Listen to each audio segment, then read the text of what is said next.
بسم اللہ الرحمن الرحیم۔ Welcome to my YouTube channel home education میں آپ سب کا ویلکم ہے۔ میرے پیارے اسٹوڈنٹس، میرے پیارے ویورز، السلام علیکم۔ امید کرتی ہوں آپ سب خیریت سے ہوں گے۔ آپ سب کو اللہ پاک اپنے گھر میں بہت زیادہ خوش رکھے، آپ کے والدین کو لمبی زندگی عطا کرے، آمین ثم آمین۔ آج ہم نے ترجمۃ القرآن سورۃ السیکنڈ سٹارٹ کرنی ہے، سورۃ الطٰہٰ۔ تو سب سے پہلے آج ہم اس کی بک ریڈنگ کریں گے، پھر آج ہم اس کا بک ورک کریں گے۔ تو آئیے ہم سٹارٹ کرتے ہیں سورۃ الطٰہٰ۔ سب سے پہلے ہم نے سٹارٹ کرنی ہے بک ریڈنگ سورۃ الطٰہٰ۔ سورۃ الطٰہٰ مکی صورت ہے، اس میں 135 آیات ہیں۔ تعارف: سورۃ الطٰہٰ ان صورتوں میں سے ہے جن کے نام حروف مقطعات پر رکھے گئے ہیں۔ اس صورت کا آغاز حروف مقطعات میں سے طٰہٰ سے ہوتا ہے اور اسی مناسبت سے اس صورت کا نام رکھا گیا ہے۔ اب تعارف میں کیا بتا رہے ہیں؟ سب سے پہلے تو حروف مقطعات سے کیا مراد ہے؟ حروف مقطعات ان حروف کو کہتے ہیں وہ الفاظ ہیں جن کے معنی جسٹ اللہ تعالیٰ اور حضرت محمد صلی اللہ علیہ وسلم کے علاوہ اور کوئی نہیں جانتا، جیسے الف لام میم طٰہٰ سین یاسین، یہ والے حروف، ان کو ہم کہتے ہیں حروف مقطعات۔ اب وہ کہہ رہے ہیں کہ اس صورت کا جو آغاز ہے وہ حروف مقطعات میں سے لفظ طٰہٰ سے ہوتا ہے، اسی وجہ سے اس صورت کو سورۃ الطٰہٰ کہا جاتا ہے۔ سورۃ الطٰہٰ کے آخر میں سے 5 رکوعوں میں حضرت موسیٰ علیہ السلام کی زندگی بیان فرمائی گئی ہے، جن صورتوں کے بارے میں حضرت محمد صلی اللہ علیہ وسلم نے فرمایا یہ میرا قدیمتی اثاثہ ہے، اور ان میں سے ایک سورۃ الطٰہٰ بھی ہے، یعنی یہ سورۃ الطٰہٰ کی فضیلت ہے۔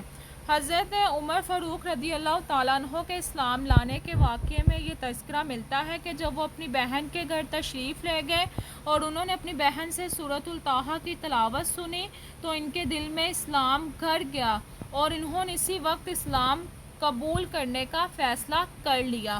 سورۃ الطٰہٰ کا خلاصہ حضرت موسیٰ علیہ السلام کا تفصیلی تذکرہ، پھر توحید، رسالت اور آخرت کا بیان ہے۔ سیم سورۃ المریم کی طرح تینوں چیزیں توحید، رسالت اور آخرت کا بیان ہے، جسٹ اس میں ایک چیز ہے حضرت موسیٰ علیہ السلام کا تفصیلی تذکرہ ہے۔ مضامین: سورۃ الطٰہٰ میں حضرت موسیٰ علیہ السلام کی زندگی کے 3 مراحل بیان کیے گئے ہیں۔ نمبر 1، حضرت موسیٰ علیہ السلام کی پیدائش سے مدین ہجرت فرمانے تک۔ یہاں مدین سے کیا مراد ہے؟ مدینہ پاک، کہ یعنی جب آپ کی پیدائش ہوئی ہے وہ وقت سے لے کے مدین ہجرت فرمانے تک کا سفر کا بیان ہے۔ مدین سے صحرائے سینا کی طرف ہجرت کرنے کا بیان ہے۔ صحرائے سینا سے ہجرت کے بعد سے وصال تک کے دور کا بیان ہے، یعنی مکمل آپ کی زندگی کا اس صورت میں بیان ہے۔ آخر کے 3 رکوعوں میں توحید، رسالت اور آخرت کا بیان ہے۔ اللہ تعالیٰ کی عظیم قدرت اور صفات کا ذکر ہے۔ حضرت آدم علیہ السلام کا مختصر تذکرہ ہے۔ آخرت میں نافرمانوں کے برے انجام کو بیان کیا گیا ہے۔ قرآن مجید کا مقام اور مرتبہ بیان کر کے ان سے منہ موڑنے کی سزا بیان کی گئی ہے، کہ جو لوگ قرآن پاک کو پہلے پڑھنے اس کا مقام اور مرتبہ بتایا گیا ہے، اور جو لوگ بھی اس سے منہ موڑتے ہیں ان کی سزا بیان کی گئی ہے۔